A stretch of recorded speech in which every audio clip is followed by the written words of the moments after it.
It's Friday, January 14th, and we've come to the end of the week, and I'm going to give a TQQQ update for today.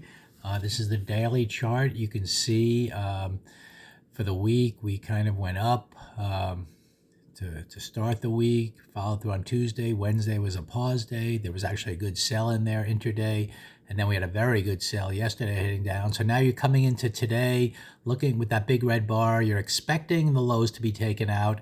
But I was very aware that you had a big reversal here earlier in the week. So that's kind of a buying area, possibly. And the question is, how far are you going to extend now? Now, obviously, you can see we just probed lower and closed the day green. It's a 2 down day, but it's a green day. So well, we're not trading on Monday. So on Tuesday, if we get a 2 up bar, that is a buy signal to see if we can take out this magnitude. And actually, that's kind of the big picture going forward. I'll get into some of that in a second. But you could see if we do get a 2 up, you would take it because it's starting the week up and you're getting a strat signal. But you really want to see, either on Tuesday or maybe by Wednesday, you take out this high to broaden, to have these, few bars early in the week, broaden this big red bar to the upside. If that fails for some reason, let's say you get a 2 up and then pause and don't do anything, and then you start down, I think that's showing you that you're going to be taking out these lows. So a lot of interesting things happening next week. But in terms of today,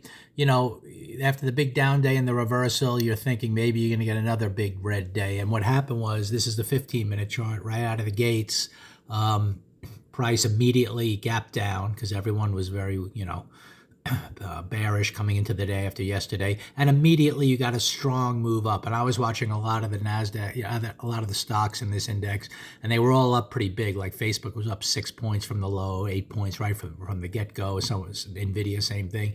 And but still, you're not above the midpoint of yesterday, so you're really not thinking about buying. The only thing you can do at this point is look for maybe a reversal quickly to head lower, which was a little tricky because you had such a strong green bar, but to start the day, the very first bar of the day. And as you can see, that ended up being the low of the day.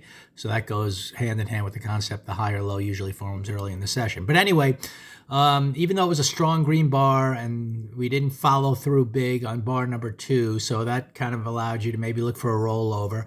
You could see here, I actually bought some puts on that rollover. I bought them the January 70 puts, and I bought it at 268, and then I'll show you in a second. Once it wasn't following through, I kind of took a small profit at 284. But what happened was I definitely got in here on this 4th bar reversal. I can sense that we weren't following through on the first bar on an overall, down condition.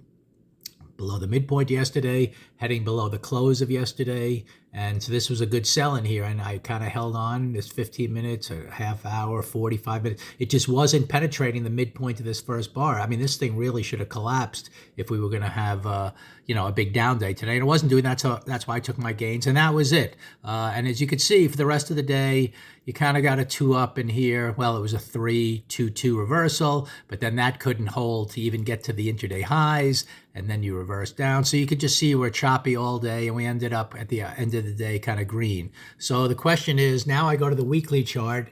I want to see what's developed. I mean, we broadened out to the downside, you can see, and that's why you might be getting a big reversal up. But this is such a neutral green bar where you had a big price up, down, and then we closed somewhere in the middle. So the question is, next week, are you going to get that rally? Until you really get a green bar making a 2 up, then I don't feel comfortable that this broadening pattern is ready to start moving up to the top of this chart yet. So that's what I'm really looking for. And like I said, on this daily chart, what you're going to see is probably because it closed green, I wouldn't be surprised to see a 2 up buy next week. We'll look at, on Tuesday, we'll see if the early 15-minute bars give you a good pry. I'd definitely buy it. And then I want to see if we broaden out above here. And then that would be the first sign that maybe the weekly chart for this next week is going to, create another a new high, and then therefore that will set the stage, knowing that I think this pullback in the market is kind of over and all these technology stocks, and we might be broadening back to the upside. So it's going to be an interesting week next week. I don't think today's action was difficult to discern, because we had that big gap down, and then you had the big strong buy. So you saw the early buying coming in, and that's why it was just a conflict day. You really weren't going to necessarily get strong follow through on after such a weak day, until, in other words, on this day, once you had the two down, if you would have gotten to this red line, that was the 50% rule of the prior day. That would have maybe, if you really rallied strongly above the 50% of this bar, then maybe you would look for a 3 bar by the end of the day. But it wasn't going to be that strong of a rally, and you can sense that, early on, just by these bars not really following through. And in the end, it was just kind of a choppy day to end the week. And we're just going to have to see what happens next week. But I think there'll, be some good trade opportunities next week compared to what developed today.